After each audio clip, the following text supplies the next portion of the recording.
에베소서 6장 10절 말씀부터 20절 말씀까지입니다. 끝으로 너희가 주 안에서와 그 힘의 능력으로 강건하여지고 마귀의 간계를 능히 대적하기 위하여 하나님의 전신갑주를 입으라. 우리의 씨름은 혈과 육을 상대하는 것이 아니요 통치자들과 권세들과 이 어둠의 세상 주관자들과 하늘에 있는 악의 영들을 상대함이라. 그러므로 하나님의 전신갑주를 취하라. 이는 악한 날에 너희가 능히 대적하고 모든 일을 행한 후에 서기 위함이라. 그런즉 서서 진리로 너희 허리띠를 띠고 의의 호심경을 붙이고 평안의 복음이 준비한 것으로 신을 신고 모든 것 위에 믿음의 방패를 가지고 이로써 능히 악한 자의 모든 불화살을 소멸하고 구원의 투구와 성령의 검 곧 하나님의 말씀을 가지라. 모든 기도와 간구를 하되 항상 성령 안에서 기도하고 이를 위하여 깨어 구하기를 항상 힘쓰며 여러 성도를 위하여 구하라. 또 나를 위하여 구할 것은 내게 말씀을 주사 나로 입을 열어 복음의 비밀을 담대히 알리게 하옵소서 할 것이니. 함께 읽습니다. 이 일을 위하여 내가 쇠사슬에 매인 사신이 된 것은 나로 이 일에 당연히 할 말을 담대히 하게 하려 하심이라. 아멘.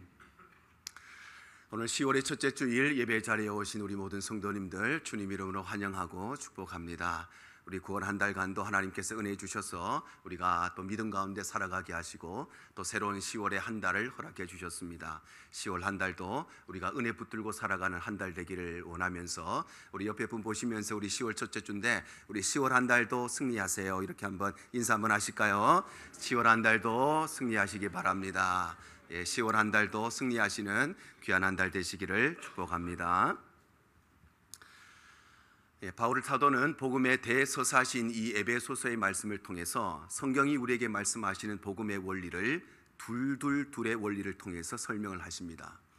우리가 하나님의 두 가지의 은혜를 얻습니다. 첫 번째는 구원의 은혜를 얻었고 두 번째는 기도의 능력을 받았기 때문에 그래서 우리에게는 두 가지의 삶이 필요한데 첫 번째는 날마다 생명력 있게 살아가야 되는 것이고 두 번째는 하나님께서 우리에게 하나 되게 하신 가정, 하나 되게 하신 교회, 하나 되게 하신 공동체를 이 하나됨을 힘써 지키는 삶을 살아야 된다고 말씀하십니다. 그리고 이것을 위해서 우리에게 두 가지의 실천사항이 필요한데 첫 번째는 버려야 될 것은 버려야 되고 취해야 될 것은 취하는 것이고 두 번째는 모든 일들을 사랑 가운데 빛 가운데 그리고 지혜 가운데 행해야 된다고 말씀을 하셨습니다. 그리고는 이러한 복음의 원리들을 우리의 삶에 구체적으로 어떻게 적용할 것인가 네 가지를 말씀하시는데 그 첫 번째가 아름다운 부부 생활을 위한 원리였고 두 번째는 슬기로운 가정 생활을 위한 원리였고 세 번째는 신나고 즐거운 직장 생활을 위한 원리였고 그리고 오늘 본문의 말씀을 통해서는 이 에베소서의 대장정을 이제 마무리하면서 마지막 네 번째로 승리하는 신앙생활에 대해서 말씀하고 있습니다. 그렇다면 우리 성도들이 늘 승리하며 살기를 원하는데 그러면 이 승리하는 신앙생활을 위해서 우리는 어떻게 해야 되는가? 오늘 성경이 우리에게 네 가지의 승리의 공식을 우리에게 말씀하고 있습니다. 승리하는 신앙생활의 첫 번째 원리는 말씀의 은혜를 얻는 것입니다.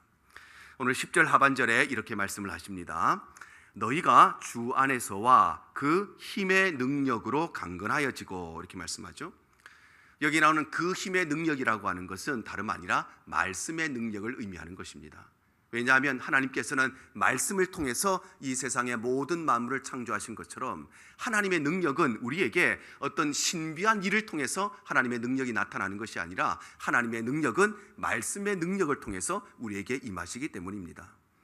그래서 우리는 이 말씀의 능력을, 이 말씀의 은혜를 얻을 때에 비로소 승리하는 신앙생활을 할 수가 있다는 것입니다. 사도 바울은 앞선 말씀을 통해서 아름다운 부부가 되기 위해서는 어떻게 되는가? 아내들은 남편이 나의 머리됨을 인정하고 우리 가정의 영적 제사장이라는 것을 기억하고 남편에게 복종해야 되고 남편들은 아내를 사랑하되 예수님께서 교회를 사랑하실 때 그냥 사랑하신 것이 아니라 목숨을 버려서 교회를 사랑하신 것처럼 남편들은 아내를 죽을 때까지 죽도록 사랑해야 된다고 말씀을 하셨습니다. 그런데 문제는 말이 쉽지 이게 말처럼 이렇게 쉬운 일이 아니라는 것이죠. 아내가 남편에게 복종하는 것, 남편이 죽도록 아내를 사랑하는 것, 이것은 정말 해가 서쪽에 떠오르는 것보다 더 어려운 일이라는 것입니다. 슬기로운 가정생활을 위해서도 마찬가지입니다. 부모님들은 자녀들을 믿음으로 양육하고 주의 교양과 훈계로 양육하고, 그리고 자녀들은 부모님의 말씀에 순종하고 부모님의 필요를 채워드림으로써 부모님을 공경해야 된다고 말씀하십니다. 그런데 이건 역시도 말이 쉽지 자식이 부모님에게 이렇게 하는 것, 또 자식이 부모님께 이렇게 하는 것, 말처럼 쉬운 일이 아니라는 것입니다. 뿐만 아니라 직장생활도 마찬가지입니다. 우리가 어떻게 해야 되는가 다 알고 다 배웠지만 말처럼 그렇게 쉽지가 않습니다. 부하 직원들이 상사 직원들을 그리고 존중하는 마음으로, 보는 사람이 있든지 없든지 내게 주어진 일에 최선을 다해서 성실하게 감당하는 것, 그리고 상사들이 부하 직원들을 존중하는 마음으로 절대 갑질하는 일이 없고, 절대 불의한 일을 시키는 일이 없고, 절대 그를 괴롭히거나 착취하지 않는 그런 삶을 살아야 되는데, 말이 쉽지 이것이 우리의 삶의 현장에서 실천하기에는 더더욱 어렵다는 것입니다. 그런데 성경은 이렇게 불가능해 보이는 일들이 우리의 삶에 가능해질 수 있도록 만드는 방법이 딱 한 가지 있는데, 그것이 바로 말씀의 은혜를 얻는 것이라는 것입니다. 왜냐하면 말씀의 은혜를 얻는다는 것은 우리가 어떤 신비한 능력을 얻고 놀라운 능력을 얻는 것이 아니라, 말씀의 은혜를 얻는다는 것은 내 힘과 내 능력으로 불가능하다는 사실을 깨닫고 하나님의 능력을 붙들고 십자가의 능력을 붙드는 것이 바로 말씀의 은혜를 얻는 것이기 때문입니다. 그래서 아내가 남편에게 복종할 수 있는 유일한 방법은, 남편이 아주 인격자가 되면 아내가 남편에게 복종할 수 있는 것이 아닙니다. 남편이 아내를 사랑하는데 죽도록 사랑할 수 있는 것은 아내가 늘 좋은 일만 할 때 남편이 그 일을 할 수 있는 것이 아니라, 바로 나는 그 일을 할 수가 없지만, 내 능력으로는 남편에게 복종할 수 없고 내 능력으로는 아내를 사랑할 수 없지만, 그러나 말씀의 은혜를 얻음으로써 내 힘으로 할 수 없다는 것을 깨닫고 하나님의 능력을 붙잡을 때, 그때 비로소 이 일이 가능해진다는 것입니다. 가정생활도 마찬가지입니다. 자녀들이 부모님을 공경하는 것, 유일한 방법이 있습니다. 그리고 부모님이 자녀들을 말씀으로, 은혜로, 기도로 양육할 수 있는 방법, 유일한 방법이 있습니다. 그것은 부모 세미나를 잘 듣고 자녀 양육 세미나를 잘 들어야 부모님을 잘 공경하고 자녀들을 잘 양육할 수 있는 것이 아니라, 말씀의 은혜를 얻음으로써 이 일은 내 힘으로 할 수 있는 일이 아니구나, 그것을 깨닫고 하나님의 은혜를 붙들고 십자가의 능력을 붙잡을 때 이 일이 가능해지는 것입니다.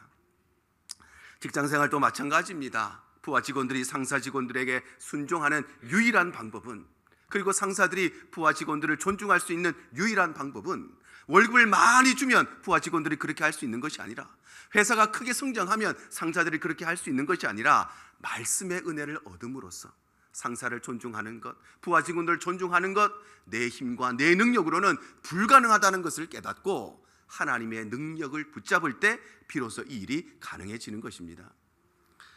메마른 광야의 길이 축복의 길인 이유가 여기에 있는 것입니다. 광야의 길이라고 하는 것은 사람이 살아갈 수가 없는 고난의 길이고 고통의 길입니다.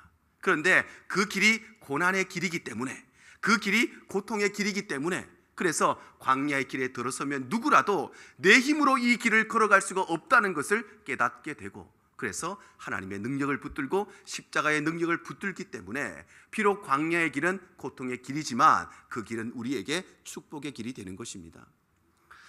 가나안 땅이 젖과 꿀이 흐르는 은혜의 땅인 이유도 여기에 마찬가지입니다. 가나안 땅은 마른 젖과 꿀이 흐르는 땅인데, 가나안 땅은 농사를 질 수가 없는 척박한 땅입니다. 비가 오지 않는 땅입니다. 하늘만 쳐다봐야 되는 땅, 하늘에서 비를 내려주기만을 기다려야 되는 땅이 바로 가나안 땅입니다.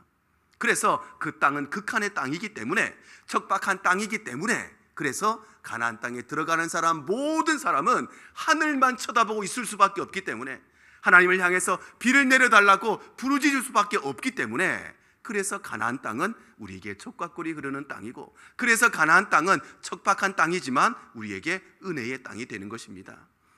우리 대형의 모든 성도님들, 날마다 말씀의 은혜를 사모하시기를 바랍니다. 우리의 가정생활은 내 힘으로 할 수 있는 것이 아닙니다. 우리의 직장생활도, 우리의 모든 삶도 마찬가지입니다. 내 힘으로는 불가능하다는 사실을 깨닫고 우리의 삶이 하나님의 능력을 붙잡고 십자가의 능력을 붙잡는 삶이 되시기를 바랍니다. 그럴 때에 우리는 언제든지 항상 승리하며 살아가게 될 줄로 믿습니다. 우리가 승리하는 두 번째 원리는 성령의 충만함을 받는 것입니다. 오늘 11절 하반절이 이렇게 말씀하십니다. 하나님의 전신갑주를 입으라, 이렇게 말씀하죠. 바로 우리는 성령의 충만함을 통해서 하나님의 전신갑주를 입을 때 비로소 승리하는 신앙생활을 할 수가 있다는 것입니다. 그렇다면 이 전신갑주는 어떤 것인가? 전신갑주는 6개가 한 세트로 이루어져 있는데 이 전신갑주의 첫 번째는 바로 진리의 허리띠입니다. 오늘 14절 상반절이 이렇게 말씀하시죠. 그런즉 서서 진리로 너희 허리띠를 띠고, 이렇게 말씀합니다. 여기서 진리라고 하는 것은 예수 그리스도를 말하는 것이고 허리띠라고 하는 것은 무게중심을 잡는 도구를 말하는 것입니다. 그러므로 진리의 허리띠를 띠라는 것은 진리 대신 예수 그리스도로 말미암아 우리의 삶의 무게중심을 잡고, 그래서 예수님만이 유일한 길이요, 예수님만이 유일한 진리요, 예수님만이 유일한 생명 되심을 확신하는 이 구원의 확신 가운데 살아간다는 것입니다.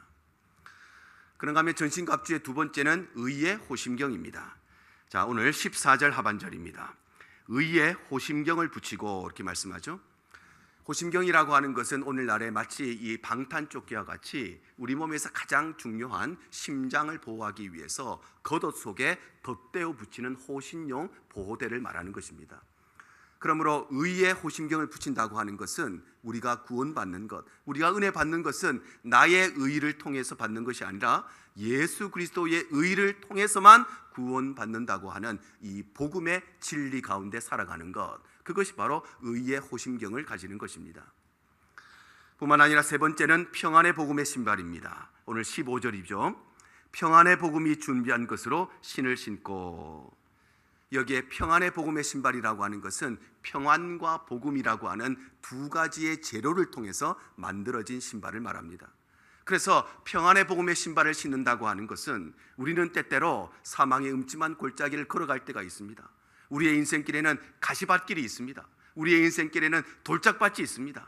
그런데 그 길을 걸어갈 때에도 하나님께서는 우리의 삶을 평안한 길로 인도해 주실 것을 확신하는 이 인도의 확신 가운데 살아가는 것입니다. 네 번째 전신갑주는 믿음의 방패이죠. 오늘 16절입니다. 모든 것 위에 믿음의 방패를 가지고 이로써 능히 악한 자의 모든 불화살을 소멸하고, 바로 믿음의 방패라고 하는 것은 마귀의 불화살을 막아낼 수 있는 방어용 무기를 말합니다. 그래서 믿음의 방패를 갖는다는 것은 마귀는 수많은 종류의 불화살 쏘아서 우리를 공격하지만 하나님께서는 우리의 산성이 되셔서 언제나 우리를 보호해 주실 것을 확신하는 이 보호의 확신 가운데 살아가는 것입니다. 오늘 성경이 우리에게 마귀가 우리에게 어떤 화살을 쏘느냐, 불화살을 쏜다고 말씀하시죠. 마귀가 불화살을 쏘는 이유는 마귀의 목표는 나 한 사람이 아니라 우리 공동체를 목표로 하고 있기 때문입니다. 마귀가 독화살을 쏩니다. 내가 독화살을 맞으면 어떻게 될까요? 나만 죽으면 끝입니다. 주변 사람들은 죽지 않습니다. 그런데 마귀는 불화살을 쏩니다. 그래서 불화살을 쏘아서 내가 그 불화살을 맞으면 나만 타는 것이 아니라 이 불이 주변으로 번져가서 내 주변의 모든 사람들을 다 불태우는 것입니다. 마귀가 우리에게 불평이라는 불화살을 쏩니다. 내가 그 불화살을 맞으면 나만 불평하는 것이 아니에요. 내 주변에 가까운 사람들이 다 불평하게 되는 것입니다.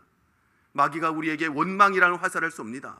나만 그 화살을 맞으면 나 혼자 원망하는 것이 아니라 나와 가까이 지내는 모든 사람들이 다 같이 원망하게 되는 것이 바로 이 불화살이기 때문에, 그래서 마귀는 우리에게 불화살을 쏘고, 그래서 우리에게는 이 불화살을 막을 수 있는 믿음의 방패가 필요한 것입니다. 다섯 번째는 구원의 투구입니다. 17절 상반절입니다. 구원의 투구와, 이렇게 말씀하죠. 여기서 말하는 구원이라고 하는 것은 천국 가는 구원을 말하는 것이 아니라 구원받은 우리 성도들의 믿음과 신앙을 말하는 것입니다. 그리고 투구라고 하는 것은 우리의 믿음과 신앙을 굳건하게 붙잡아주는 은혜의 도구를 말하는 것입니다.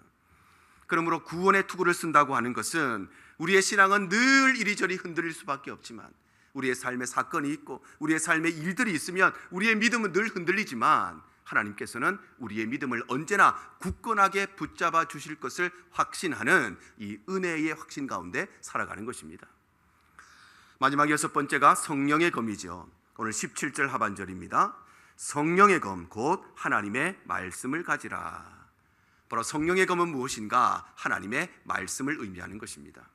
그러므로 성령의 검 곧 하나님의 말씀을 가진다는 것은 마귀는 말씀 앞에서만 두려워하기 때문에 그래서 우리가 이 말씀의 능력을 가질 때 우리는 승리하게 된다는 것입니다. 마귀는 교회에 많은 사람들 모인다고 두려워하지 않습니다. 마귀는 교회가 큰 건물 지었다고 두려워하지 않습니다. 마귀는 교회에 헌금이 넘친다고 두려워하지 않습니다. 마귀는 말씀 앞에서 두려워하기 때문에 그래서 우리는 이 말씀의 능력을 붙잡을 때 승리하게 될 것을 확신하는 승리의 확신 가운데 살아가야 되는 것입니다. 이처럼 성령의 충만함을 통해서 하나님의 전신갑주를 입는다고 하는 것은 구원의 확신과 복음의 확신, 보호의 확신과 인도의 확신, 은혜의 확신과 승리의 확신 가운데 살아간다는 것인데 특별히 성경이 오늘 우리에게 이렇게 말씀을 하십니다. 오늘 11절 하반절 보시면 하나님의 전신갑주를 입으라 이렇게 말씀하십니다. 여기서 입으라 하는 말이 문법적으로 과거형이라 아니라 미래형이 아니라 현재 진행형으로 기록되어 있습니다. 이 말은 우리가 하나님의 전신갑주를 입는데 한 번 입는 것으로 끝나는 것이 아니라 아니면 나중에 천국 가서 입게 되는 것이 아니라 지금 이 순간 끊임없이 이 전신갑주를 입어야 한다는 것입니다. 그러므로 우리가 성령의 충만을 받는다는 것은 한 번 받는 것으로 성령의 충만함은 끝나는 것이 아니라 한 번 받으면 평생 내가 충만해지는 것이 아니라 날마다 받아야 되고 때마다 받아야 되고 시마다 받아야 되고 일마다 받아야 되고 우리는 항상 언제든지 이 성령의 충만함을 받아야 된다는 것입니다. 우리 대형의 모든 성도님들 어디에서 무슨 일을 하든지 우리의 인생 가운데 일평생 이 성령의 충만함을 사모하시기를 바랍니다. 그래서 우리의 삶이 날마다 성령의 충만함을 받음으로써 우리의 모든 삶에 이 성령의 충만함이 흘러넘치는 삶이 되시기를 바랍니다. 그럴 때에 우리는 언제든지 어디서든지 항상 승리하는 삶을 살아가게 되는 것입니다. 승리하는 신앙생활의 세 번째 원리는 기도의 능력을 체험하는 것입니다. 자, 오늘 18절 상반절이 말씀하십니다. 모든 기도와 간구를 하되 이렇게 말씀하죠. 바로 우리는 모든 기도와 간구를 통해서 기도의 능력을 체험하게 될 때에 비로소 승리하는 신앙생활을 할 수가 있다는 것입니다. 그러면 우리는 어떻게 하여야 이 기도의 능력을 체험할 수 있는가? 오늘 성경이 기도의 능력을 체험할 수 있는 네 가지 방법을 우리에게 말씀하십니다. 기도의 능력을 체험하는 첫 번째 방법은 항상 기도하는 것입니다. 오늘 18절 상반절 보시면 모든 기도와 간구를 하되 항상 성령 안에서 기도하고 이렇게 말씀하시죠. 여기에서 항상 기도한다는 것은 먹지도 않고 쉬지도 않고 잠자지도 않고 기도만 한다는 것이 아니라 항상 기도한다는 것은 내 삶의 모든 일들을 가지고 하나님 앞에 기도로 나아간다는 것입니다. 그러므로 항상 기도한다는 것은 내 삶에 일어나는 큰 일들, 특별한 일들 이런 일들만 하나님 앞에 가지고 나가는 것이 아니라 내 삶의 작고 사소한 일들까지 하나님 앞에 세밀히 아뢰는 것이 항상 기도하는 것입니다.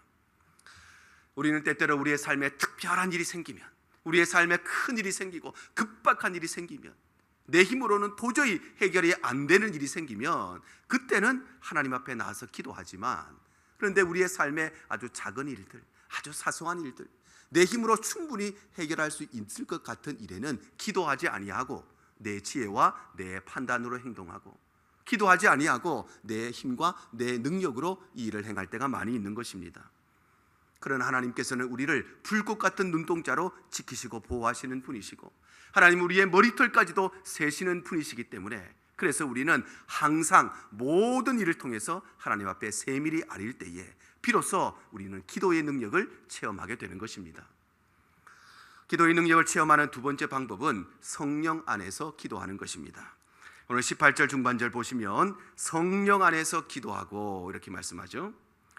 여기서 성령 안에서 기도한다는 것은 성령의 인도하심을 따라서 기도한다는 것입니다. 그러므로 성령 안에서 기도한다는 것은 내 뜻과 내 계획이 이루어지기를 원하는 것이 아니라 하나님의 뜻과 하나님의 계획에 순종하고자 하는 마음으로 기도한다는 것입니다. 왜냐하면 참된 기도는 내가 원하는 것을 때를 써서 억지로 하나님께 얻어내는 것이 기도가 아니라, 참된 기도는 하나님이 이루시고자 하는 하나님의 뜻과 계획이 내 삶에 성취되고 이루어지기를 기대하고 소망하는 것이 참된 기도이기 때문에, 그래서 우리는 성령 안에서 하나님이 어떤 결과를 주시든지 그 일에 순종하고자 하는 마음으로 기도할 때 비로소 우리는 기도의 능력을 체험하게 되는 것입니다. 기도의 능력은 세 번째로 깨어 기도할 때 체험하게 됩니다. 자, 18절 중반절 한 번 더 보시면 이를 위하여 깨어 구하기를 이렇게 말씀하죠.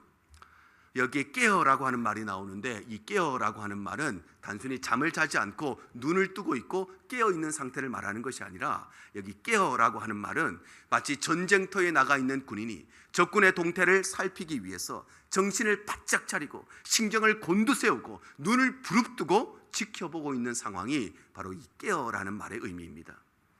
그러므로 깨어서 기도한다는 것은 늘 습관적으로 반복하는 형식적인 기도, 피상적인 기도, 남들에게 보이기 위한 외식적인 기도, 가식적인 기도가 아니라 바로 정신을 바짝 차리고 신경을 곤두세우고 눈을 부릅뜨고 하나님을 향해 집중하는 기도가 바로 이 깨어서 기도하는 것입니다.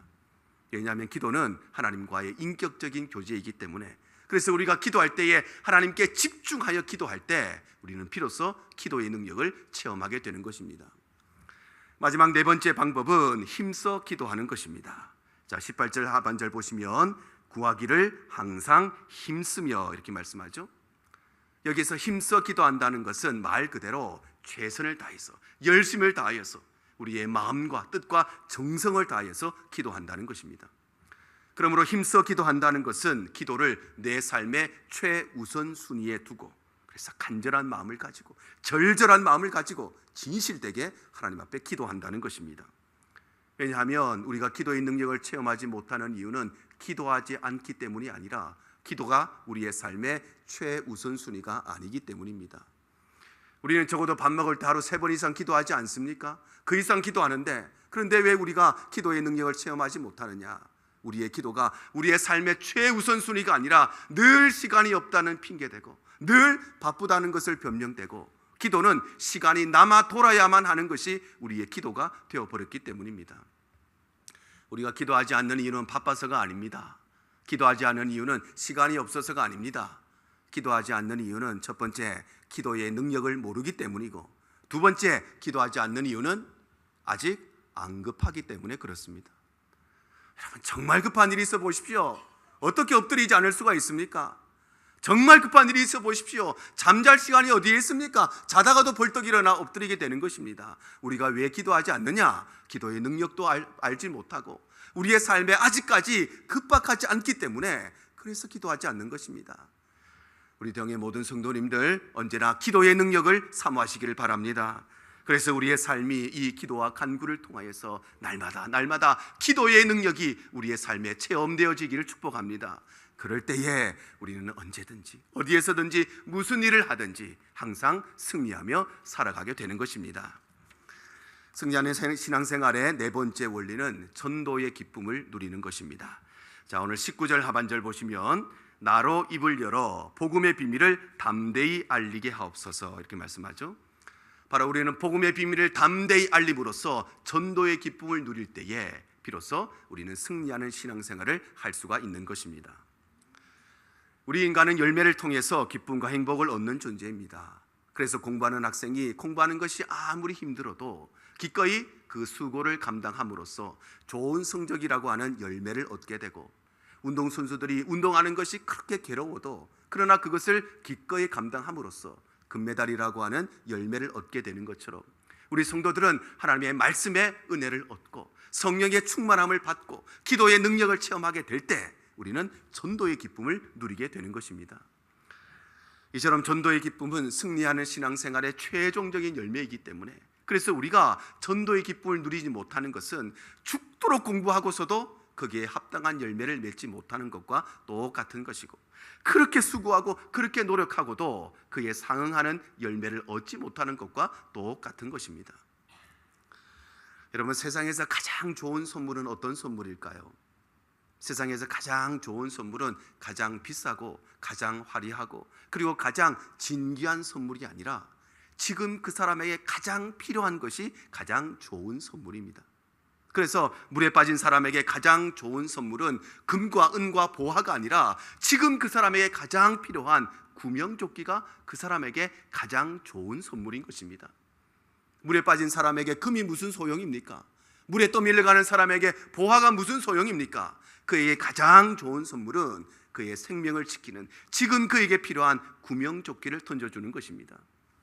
불 가운데 있는 사람에게 가장 좋은 선물은 명품 옷을 선물해 주는 것이 아니라 지금 그 사람에게 필요한 소화기를 주는 것이고, 배고픔과 굶주림 가운데 있는 사람에게 가장 좋은 선물은 경작의 원리를 가르쳐 주는 것이 아니라 지금 그 사람에게 필요한 먹을 것과 입을 것과 마실 것을 제공해 주는 것이 그 사람에게 가장 좋은 선물이고, 부모를 잃어버린, 길을 잃어버린 아이에게 가장 좋은 선물은 아이가 좋아하는 컴퓨터를 주고 셀폰을 주고 BTS 콘서트에 티켓이 그 아이에게 좋은 선물이 아니라 길을 잃어버린 아이에게는 지금 그 아이에게 가장 필요한 부모를 만나게 해주는 것이 가장 좋은 선물인 것처럼, 이 땅에 믿지 않은 많은 사람들에게, 이 땅에 구원받지 못한 많은 사람들에게 가장 좋은 선물은 바로 그들에게 지금 필요한 복음의 비밀을 담대히 알려주는 것입니다. 여러분, 세상 사람들이 왜 하나님을 안 믿는지 아십니까?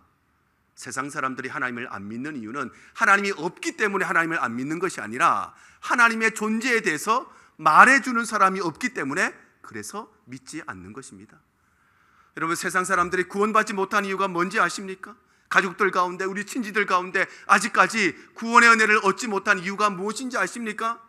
그 이유는 복음의 능력이 부족해서가 아니라, 십자가의 능력이 부족해서가 아니라 이 비밀을 알려주는 사람이 없기 때문에, 예수 믿는 자기들은 다 예수 믿고 다 구원받았는데 그런데 그 귀한 진리를 다른 사람에게 알려주지 않았기 때문에, 그래서 오늘날도 여전히 저 지옥을 향해 달려가고 있는 불행한 영혼들이 이 땅 가운데 있는 것입니다. 우리 대형의 모든 성도님들, 날마다 전도의 기쁨을 누리시기를 바랍니다. 그래서 우리의 삶이 복음의 비밀을 담대히 알리고 복음의 비밀을 담대히 선포하는 삶이 되시기를 바랍니다. 복음은 설명할 때 그 능력이 나타나는 것이 아닙니다. 복음은 이 땅을 향해서 알리고 선포할 때 그 능력이 나타나는 것입니다. 그래서 하나님은 어떤 사람을 찾으시느냐?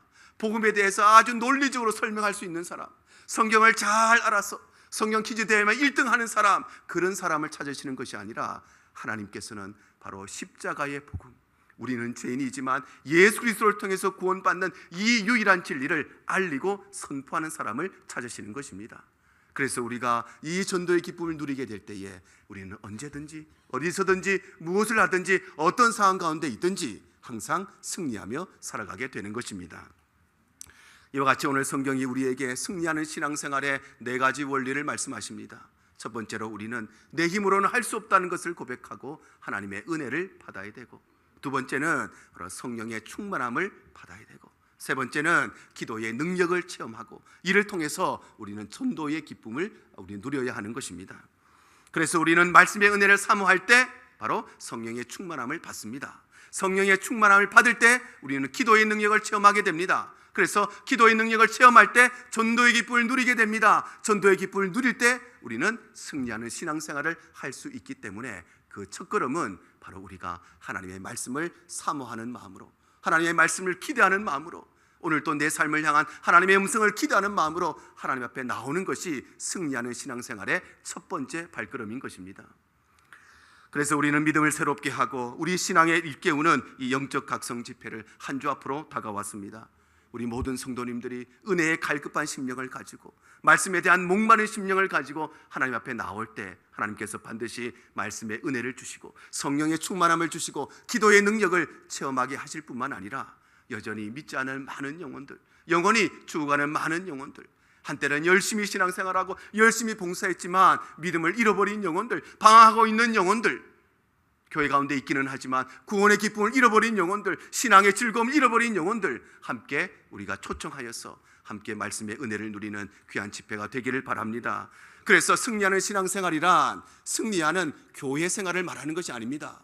승리하는 신앙생활은 승리하는 교회생활, 승리하는 가정생활, 승리하는 직장생활, 승리하는 사회생활, 승리하는 우리의 모든 삶의 영역을 모두 다 이 승리하는 신앙생활이라고 하는 것이고, 이를 위해서 말씀의 은혜와 성령의 충만함과 기도의 체험과 그리고 전도의 기쁨이 우리 가운데 필요한 것입니다. 우리 대형의 모든 성도들이 오늘 이 말씀을 기억하셔서 일평생 이 땅 가운데 살아가는 동안에 늘 승리하며 살아가는 복된 삶이 되시기를 주님 이름으로 축복합니다.